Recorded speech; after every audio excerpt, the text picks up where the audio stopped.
Namaskar, Vanakkam, Namaskaram, Sat Sri Akal, Namaskar, Namasté le cinéma. Nous sommes le lundi 15 mai 2023 et voici venu le nouvel épisode de notre podcast proposé en exclusivité par Bolly & Co. Salut Hello. Coucou Asma, après 10 heures de route, tu tiens le coup? Je suis en pleine forme. Après quelques heures au volant et beaucoup de visites d'aires d'autoroute sur notre sillage, nous y voilà. Oui, sans aucun suspense, puisqu'on vous l'avait déjà annoncé, notre aventure au Festival de Cannes commence. Cela dit, on est loin d'être étrangère à cet événement entre cinéphilie et glamour, puisqu'Elodie, ici présente, couvre chaque édition avec attention depuis son canapé. Car oui, celle qui fouine sur tout un tas de sites parfois obscurs pour vous dénicher les meilleures infos et les plus beaux clichés du tapis rouge, c'est elle.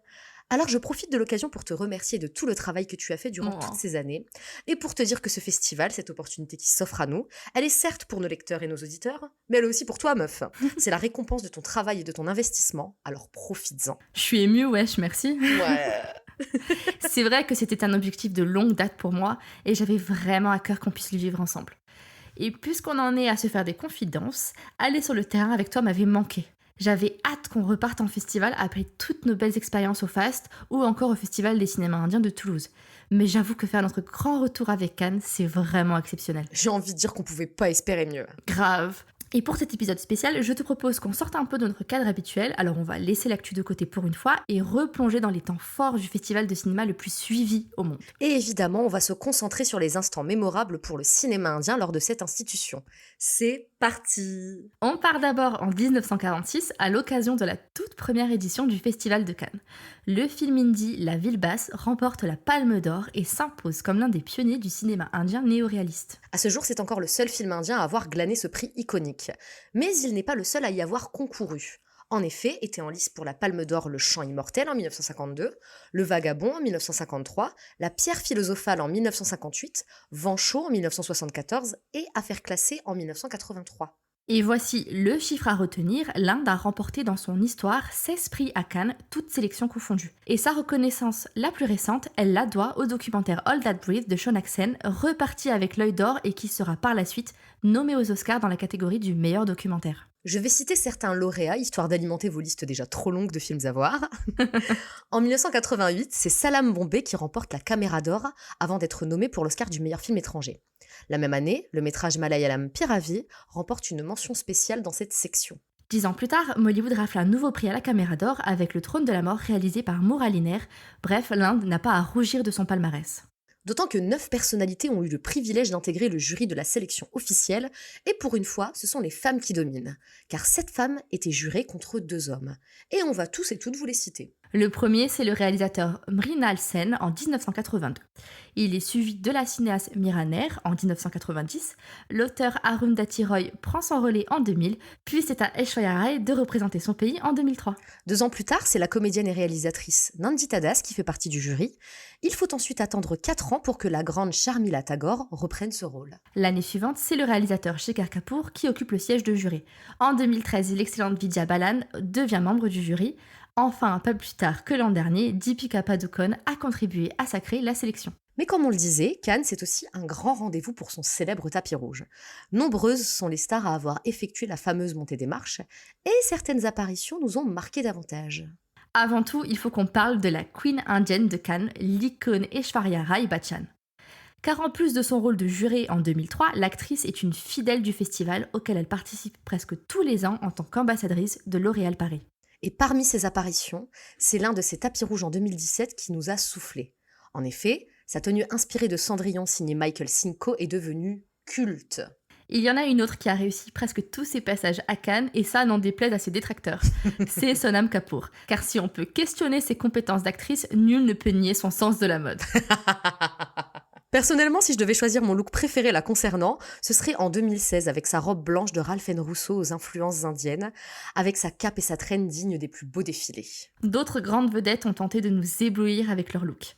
Et si Deepika Padukone a parfois fait n'importe quoi comme lorsqu'elle est venue déguisée en poussin vert fluo, il y a aussi quelques fois où elle nous a séduites. Pour ma part, c'est l'an dernier dans un sari perlé de Abu Jani Sandeep Khosla qu'elle est à mes yeux éblouissante.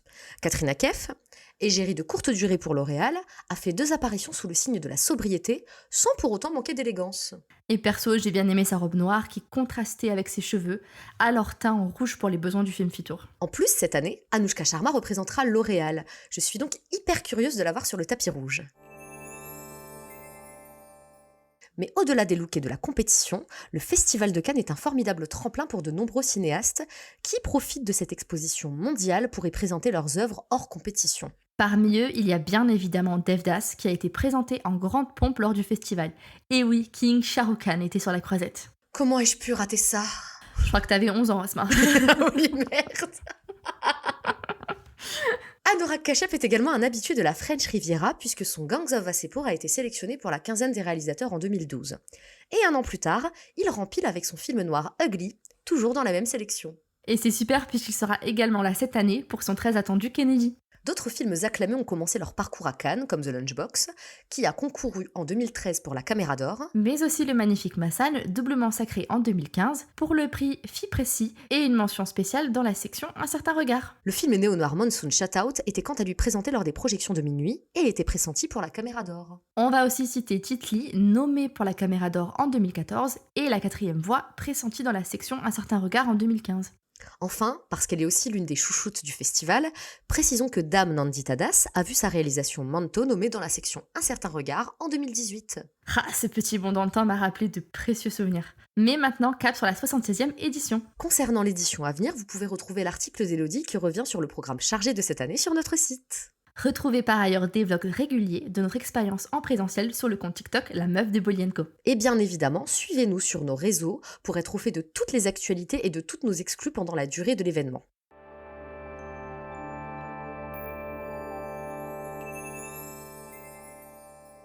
On va conclure cet épisode en musique, histoire de nous mettre bien. C'est donc sur la mélodie de Menepir Kihe du film Tujuti Memakar que l'on se quitte, tout simplement parce qu'on s'est ambiancé dessus tout au long de notre trajet. Et maintenant, on va s'enfiler des cocktails. Voilà. करेगी मेरे साथ ये कोई खुरापात पीछे ही पड़ी है होनी तो कोई गलत बात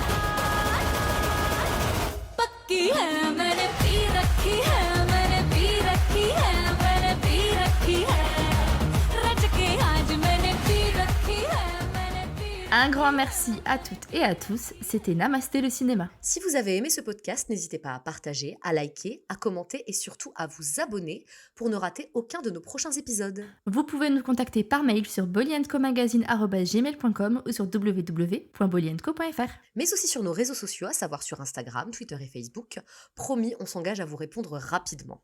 Le podcast prend des vacances. Retrouvez-nous donc pour notre 39e épisode le lundi 5 juin prochain. Merci de votre fidélité. Et surtout, n'oubliez pas, Namasté le cinéma.